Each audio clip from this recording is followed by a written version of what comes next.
전해드린 것처럼 정치권에서도 여야를 분분하고 지금 잇따라 추모의 발길이 이어지고 있습니다. 신지호 전 새누리당 의원, 김유정 전 새정치민주연합 의원 두 분 모시고 자세한 얘기 나눠보겠습니다.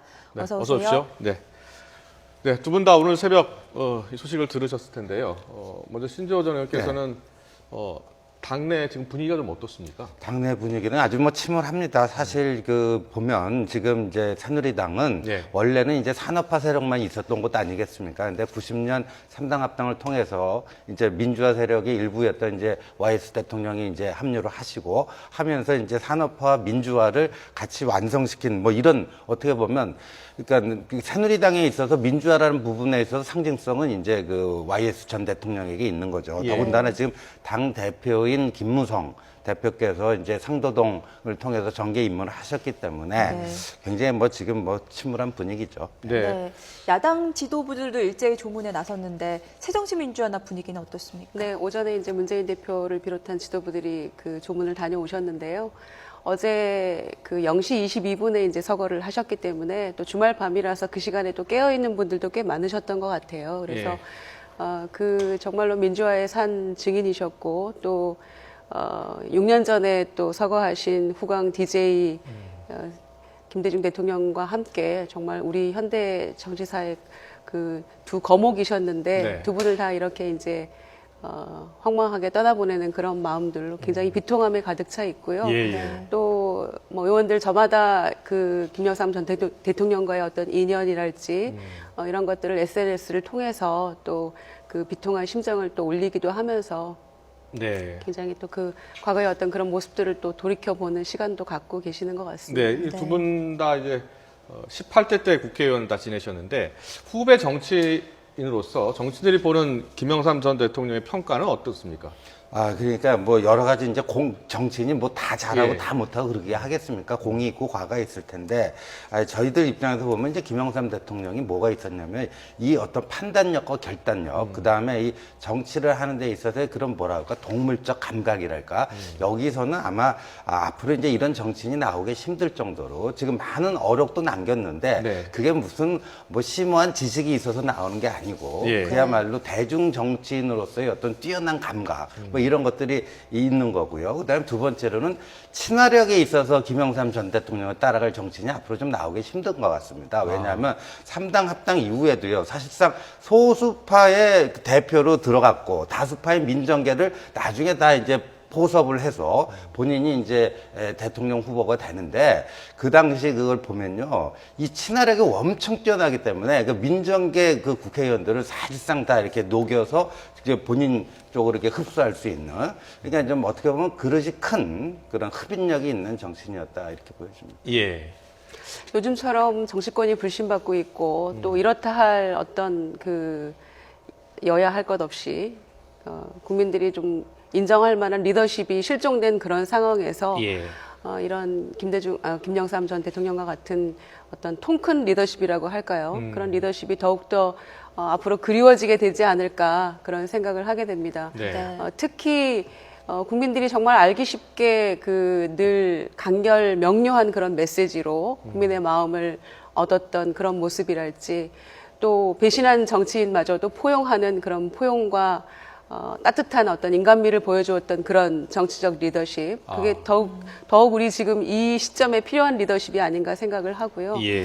특히 역사의 어떤 구비구비마다 보여주었던 어떤 결단력, 그리고 또 원칙과 소신을 잃지 않으려고 노력했던 일생의 어떤 정치 역정을 통해서 우리 정치인들은 또 그런 소신과 원칙, 또 이 포용하는 모습, 특히 그것이 아마 김영삼 대통령이 남기신 가장 큰 교훈이 아닌가 이렇게 생각을 합니다. 김영삼 전 대통령은 3대 때 이제 만 25살 최연소로 국회에 입성을 했고 또 부선 의원을 지냈습니다. 이런 타이틀은 후배 정치인으로서 보신다면 어떻게 평가하세요? 아이고, 뭐 어마어마한 거죠. 앞으로 그 기록이 깨지기가 힘들 거고요. 요새는 이제 20대에 좀 국회의원 나오기 현실적으로 쉽지가 않을 것 같다는 생각이 들고, 또 부선이라고 하는 그 선수도 그렇고요. 그다음에 이제 이분이 걸어온 길에 있어서 저는 보면은 또 한 가지 이제 구선인데 그 이제 YS 정권 초기에 국민 지지율이 90%가 된 적이 있었습니다. 90%가 예, 그때 국정 수행 지지도 하면요. 그 당시가 언제냐면 뭐 하나를 전격적으로 그냥 해체를 해버리고 또 금융실명제를 아주 전격적으로 단행을 하고 80%가 예, 넘어갔어요. 80%는 90% 육박하고 그랬는데 그때 이제 그 YS 대통령이 뭐냐면 개혁이 이렇게 됐을 때 얼마만큼 국민적으로 짜릿함을 이렇게 줄 수가 있는가 그거를 좀 보여준 그런 점에서는 앞으로 암만 그래도 뭐 80% 90% 이런 지지를 얻는 대통령이 쉽지가 않을 것 같습니다. 네. 김유정 전 의원께서는 네. 김영삼 전 대통령이 사실 후배 정치인들도 많이 키웠어요. 여기에는 이제 여야 정치인들이 다 있는데 야권에서도 있지 않았습니까? 야권에서도 지금 현재 야권으로 사실상 뛰고 있는 네네 그리고- 노무현 전 예. 대통령도 사실상 뭐 후배 정치인으로 발탁해서 아, 그렇게 알고 있고요. 예. 지금 또 손학규 전 대표도 또 그 발탁을 하셨고. 네, 광명 예. 그 재보궐 선거를 통해서 이제 발탁을 해서 아. 네, 또 그 시절에 보건복지부 장관도 지내셨고 이렇게 했었기 때문에 사실상 김영삼 대통령이 여야를 막론하고 지금 현재 여전히 활발하게 그 왕성하게 활동하고 계시는 정치인들을 훌륭한 분들을 많이 용인했다는 그런 점에서 상당히 더 평가를 받고 있지 않나 이렇게 그때 이제 생각을 합니다. 김대중 대통령과 함께 같이 이제 뭐 민주화를 같이 이끌었고 또 후배 정치인들을 다 끌어서 키운 그런 역할을 했었던 게 요즘 또 그 유력 정치인들과 좀 다른 점이었던 것 같아요. 그렇죠. 그러니까 사실 요즘 정치를 보면은 참 비정하다 이런 생각도 많이 드는 네. 것 중에 하나가 우선은 내가 살기에 급급해서 정말 네. 후배들을 키우지 않고 또 함께하는 동지들을 돌보지 않는 또 그런 비정한 정치가 국민들의 그 불신을 자초하는 예. 그런 한켠에 있다고 저는 생각을 합니다. 그런 점에서는 그 민주화의 투쟁 그 역정의 과정에서도 그 후배들을 발탁을 하고 또 적재적소의 인물들을 또 이렇게 발탁을 해서 예. 또 그 새로운 바람을 거두면서 불러일으키기도 네 하고요. 그렇죠. 그래서 항상 필요할 때 그 새로운 인물들을 통해서 정치를 또 혁신하고 변화와 개혁을 그 주도하는데 그 앞장을 섰던 인물이다 이렇게 평가를 하고 싶고요. 예. 네. 그런 점에서는 아마 지금 뭐 그 여야 할 것 없이 그 거물 정치인으로 소위 성장하신 많은 분들 가운데 김영삼 대통령이 발탁한 분들이 있기 때문에 아마 예. 그런 점에 있어서도 후대에 더 큰 평가가 나오지 않을까 이렇게 생각을 합니다. 지금 여야 정치권을 보면 말이에요. 예. 또 새누리당은 뭐 친박이다 비박이다 공천 룰 가지고 갈등을 벌이고 또 네. 새정치연합도 뭐 친노다 비노다 하는데 결국 이거 보면요. 이걸 여야 할 것 없이 김영삼 대통령의 큰 그릇으로부터 배워야 된다. 뭐냐면 아, 예. 그 예를 들어서 저기 그 손학규 전 대표도요. 93년인가 서강대 교수 시절에 꼭 보궐선거를 발탁한 거 아닙니까? 예, 예. 그러니까 원래 최근에 정치권을 보면 무슨 개파 정치를 넘어하고 그 공천도 자기 개파 사람들 먼저 챙겨주려고 하는 이 틀에서 못 벗어나는데 YS 대통령은요 지금 손학규 전 대표도 그렇죠. 그다음에 96년 총선이었습니까? 네. 이재호, 김문수 이 운동권 출신들 다. 네. 그다음에 안상수, 홍준표 그 스타 검사 출신들 다 해가지고 어떻게 보면 그런 사람들을 다 배양하고 키운 꼭 그냥 원래 내 새끼였으니까 이 친구만 챙겨줘야 되겠다 그런 거는 그런 식의 속좁은 개파 정치는 안 했다는 그렇죠. 거죠. 그러니까 사실상 이명박, 이해창 뭐 두 분 아. 그 후보들도 또 한 분은 대통령 되셨지만 이분들도 사실상 또 발탁한 재임기를 거죠. 발탁을 하셨기 때문에 예. 그런 점에 있어서는 이렇게 자잘한 어떤 이해득실에 얽매이지 않고 네. 정말로 국가 발전을 위해서 큰 틀에서의 어떤 통큰 정치라는 그런 측면에서는 충분히 평가받을 수 있는 분이라고 생각합니다. 네, 또 김영삼 전 대통령은 우리 정치사에서 이 민주화에 헌신했던 투사로 큰 획을 그었는데 그러면서 이제 가택연금도 당했고 단식투쟁도 벌였는데 가장 기억에 남는 민주화로 인한 사건 혹시 신조 그건 아무래도 이제 의원직 제명이죠. 네. 1979년에 헌정사상 최초로 최초였죠. 그 최초이자 그게 마지막이 되지 않겠나 하는 생각도 드는데요. 네. 그런 뭐 정치적인 사유로 인해서 이제 그 당시에 이제 저기 뭐죠 집권 여당 쪽에서 그냥 밀어붙여갖고 예. 그 당시에 이제 남긴 뭐 이른바 당모가지를 비틀어도 새벽은 온다. 그리고 또 69년에는 삼성계엄 반대하다가요 집 네. 앞에서 뭐 괴한 3명으로부터 또 황산 테러도 아. 받고 막 이랬었죠. 소산 테러. 테러. 예. 네. 그렇죠. 거기에 덧붙이면 이제 1983년에 네. 이제 불법적인 가택 연금 상태에서 23일간의 목숨을 건 단식 투쟁이랄지 이런 과정을 통해서 사실은 오늘의 이 대한민국이 존재하는 것이죠. 그래서 예. 아마 그 기록은 뭐 전무후무한 기록이라고 지금도 얘기를 하고 있는데요. 또 그때 당시에 이제 그 손명순 여사가 또 널리 또 그런 부분들을 외신에 알리기도 하면서 예. 또 헌신적인 또 그 내조가 있었기 때문에 당시에 김영삼 대통령이 존재할 수 있었던 것이고 또 오늘의 이 민주화가 이루어질 수 있는 그런 계기가 되지 않았나 이렇게 생각을 합니다. 네, 후배 정치인들이 많이 배워야 할 덕목을 갖추었던 그런 대통령이셨던 것 같습니다. 그런데 이제 3당 합당할 때는요, 그때 이제 같이 민주화 운동을 했었던 여러 정치인들 가운데 일부가 이제 따로 당을 나오게 됩니다. 그렇죠? 그 당시 때 이제 노무현 전 대통령을 비롯해서 네. 이철 의원 등이 네. 이제 따로 나오게 되죠. 그때 의원, 이야기 좀 네. 해주시겠습니까? 그때 이제 제가 그 3당 소위 그때 저희는 이제 3당 야합이라고 예. 이렇게 칭하기도 했었는데요. 네. 90년 1월에 있었던 일이고 제가 당에 입문한 게 1991년 3월이었기 때문에 이제 네. 그 직후에 아. 여전히 그것에 대한 비판과 또 실망감, 허탈함이 이제 그 야당 진영에서는 그 공존하고 있었던 그런 시기죠. 그리고 그때 이제 함께 할 수 없다, 그 야합에 동조할 수 없다라고 해서 남은 분들이 이제 8분이 그 꼬마 민주당이라고 아. 불리우면서 예. 당시에 이제 그 평민당이죠. 그러니까 함께 그 합당을 하면서 만들어진 것이 1991년 10월에 이제 민주당으로 예. 창당을 하게 되는 것이죠. 그렇군요. 그래서 예.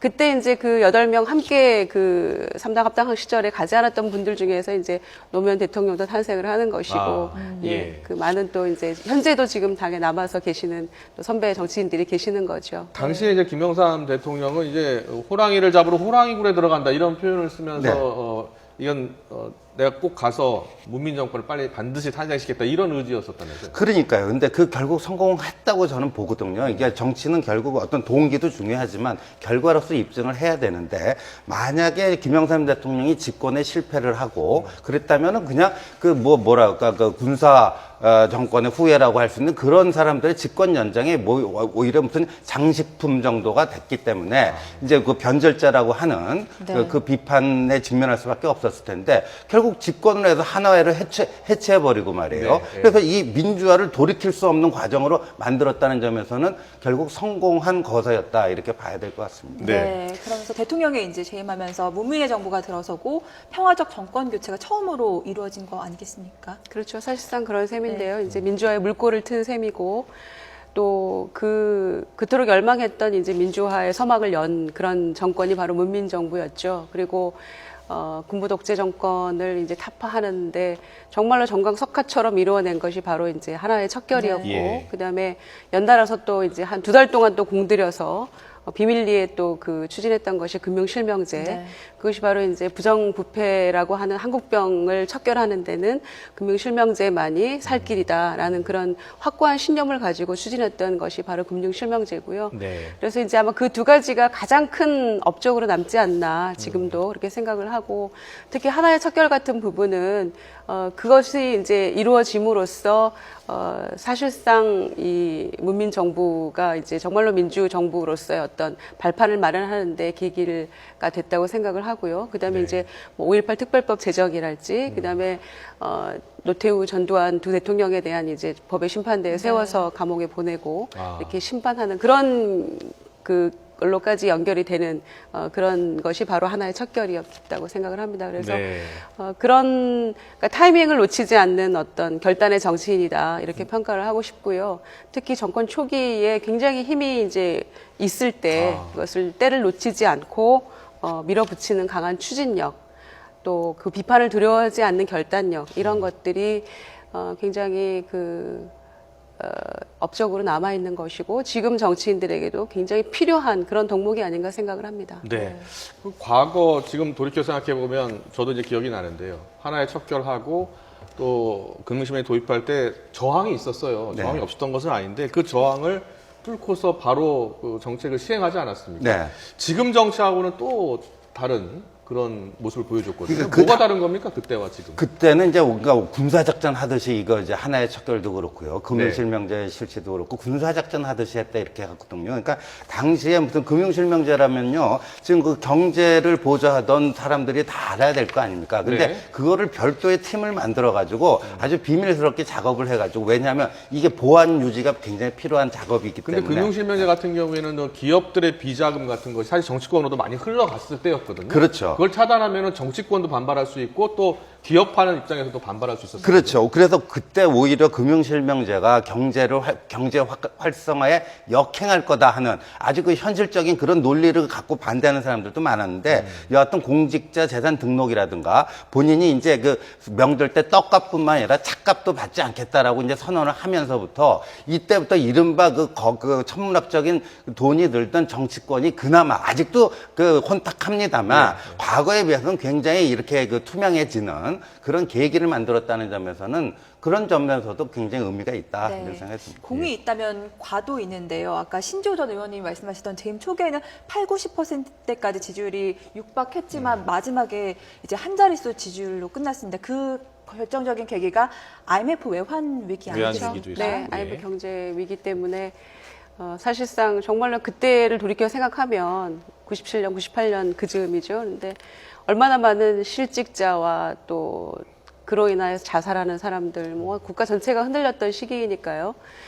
그래서 이제 사실은 99%의 많은 업적과 공이 그 IMF 금융 위기 그 상황에서 전부 다 이제 무너져 내리는 그런 비극적인 어떤 결론이라고 할까요? 그렇게 네. 돼버렸지만 그럼에도 불구하고 재임 기간 동안에 보여주었던 많은 업적들 그리고 본인이 설순수범에서 보여주셨던 그 검소한 모습들 그리고 내가 먼저 나서서 내 재산 공개하겠다라고 이렇게 선제적으로 하면서 그 많은 저항들을 일거에 이렇게 조금 정리했던 그런 결단의 모습들 이런 것들을 놓고 봤을 때는 모든 정치인 또 모든 정권은 공과 과가 있다고 합니다만은 예. 저는 그런 점에서는 더 큰 공과 그 업적이 더 가슴에 남게 되지 네. 않을까 이렇게 생각을 합니다. 네. 신지호 의원께서는 그 당시에 이제 IMF 우리가 위기가 오지 않았습니까? 당시에 많은 민간 전문가들은 이거 올 수 있다. 지나치게 우리가 달러를 이렇게 저리로 들여오면 위기가 닥칠 수 있다. 이런 지적이 있었거든요. 네. 근데도 불구하고 그런 신속한 조치가 못 이루어지는 이유는 어디 있습니까? 그게 저는요, 이제 그 대통령이 어떻게 모든 국정 사안에 대해서 다 꿰뚫어 볼 수는 없는 거 아니지 않겠습니까? 그러니까 김영삼 전 대통령께서 경제 전문가는 아닙니다. 근데 당시에 경제 참모들이, 이게 물론 이제 김영삼 대통령이 굳이 이제 뭐 문제가 있다면요, 세계화를 부르짖으면서 이른바 선진국 클럽인 OECD에 가입하려고요, 환율을 조금 우리가 이렇게 평가받기 좋은 쪽으로 이제 유지하다 보니까 이게 나중에 그렇게 이제 또 그 외환 위기를 자초하는 뭐가 됐다고 그러는데, 그러니까 여하튼 그 외환 보유고 관리라든가 이런 것들을 경제 참모들이 정확하게 실상을 보고해서 대통령께 그거를 알려드리고 뭐 했었어야 되는데 그 점에서 아마 좀 실패한 것 같습니다. 그럼에도 불구하고 모든 것은 대통령의 책임이다라고 솔직하게 국민들에게 사과하는 그런 모습에서 그나마 좀 그 어떤 진실한 인간적인 모습을 좀 느꼈을 거라고 생각을 하고요. 예. 네. 특히 이제 평소에 늘 나는 경제 전문가, 경제 모른다 이런 얘기도 했었고 머리는 빌릴 수 있지만 건강은 빌릴 수 없다 이러면서 굉장히 열심히 또 건강 관리도 하셨는데 네. 결국에는 그 빌린 머리들을 통해서 이 경제 관료들하고의 제대로 소통이 안 됐다거나 또는 그들이 뭔가를 감췄다거나 이런 많은 그 문제들이 있었다고 저는 생각을 합니다. 네. 마지막에 보여주었던 또 진솔한 사과의 모습을 통해서 이제 돌이켜 생각하면 또 정치적 인생도 이렇게 허망한 것을 이런 생각들을 국민들 많이 하시지 않을까. 그래서 네. 그분의 어떤 결단과 추진력에 대한 그리움이 더 쌓이게 될 거라고 저는 생각을 합니다. 네. 김대중 전 대통령과의 관계에 대해서도 네. 많이 조명받고 있는데 민주화 투쟁의 정치적 돈지였지만 결국 라이벌이 됐습니다. 대통령은 김영삼 전 대통령이 네. 먼저 됐잖아요. 예. 그러니까 경쟁과 협력이라는 두 단어로 표현을 해야 될 텐데요. 제가 봤을 때 시기적으로 나누면요. 87년 대선 때까지는 크게 보면 협력의 관계였는데 네. 그 이후로는 경쟁의 관계로 돼버린 게 아닌가. 그리고 이제 2007년에 한나라당 대선 때 왜 이명박 후보랑 박근혜 후보랑 치열하게 경쟁했는데 박근혜 후보가 아깝게 지고 나서 승복연설 깨끗하게 하지 않습니까? 예. 사실 그 원조가 이 YS 대통령입니다. 71년에 이른바 40대 기선을 가지고요. 당시 신민당 대선 후보 선출 과정에 YS, DJ, 이철승 이 세 사람이 맞붙었는데요. 네. 1차 선거에서는 YS가 1등을 했습니다. 근데 2차 투표에 가서 이제 이철승 후보가 김대중 후보를 지원하게 됨으로써 역전이 됐는데 네. 지금처럼 뭐 불복하거나 불만 얘기하지 않고 깨끗하게 승복을 하고 김대중 대통령 선거운동에 가장 앞장서서 뛴 분이 바로 이 YS 대통령입니다. 그랬었군요. 그때 네. 당시에 40대 기술원이지 않았습니까? 네. 그래서 그 70년대 그 YS, DJ 이 두 분이 40대 기술원을 들고 나왔었는데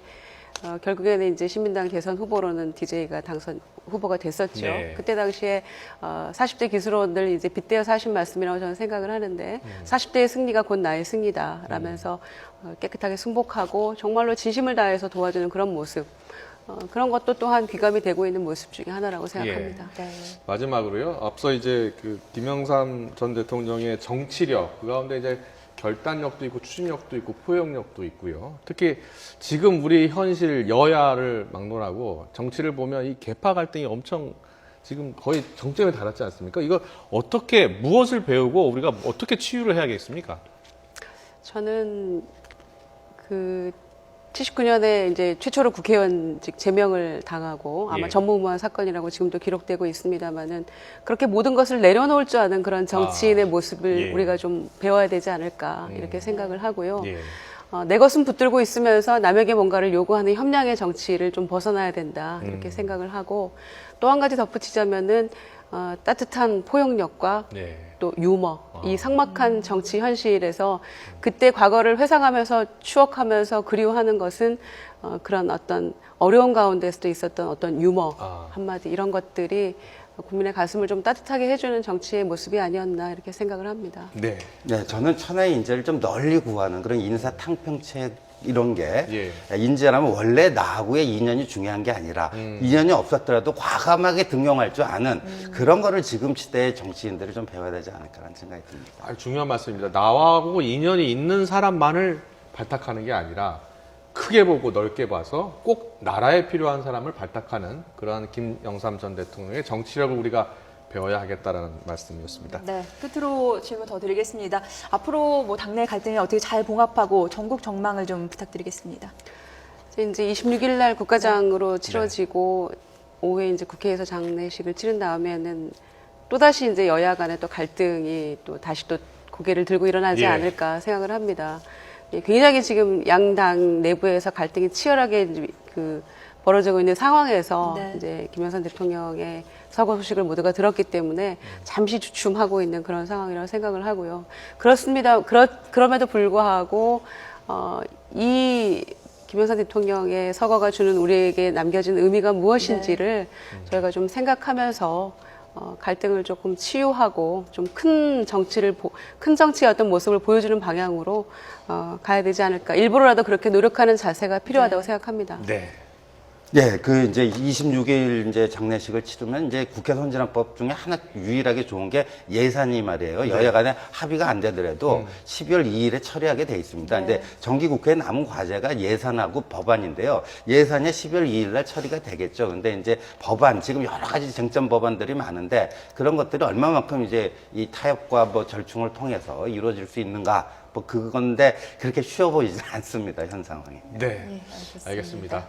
자, 김영삼 전 대통령 서거 뉴스톡보 계속 전해드리고 있습니다. 지금까지 신지호 전 새누리당 의원, 김유정 전 새정치민주연합 의원이었습니다. 잘 들었습니다. 고맙습니다. 고맙습니다.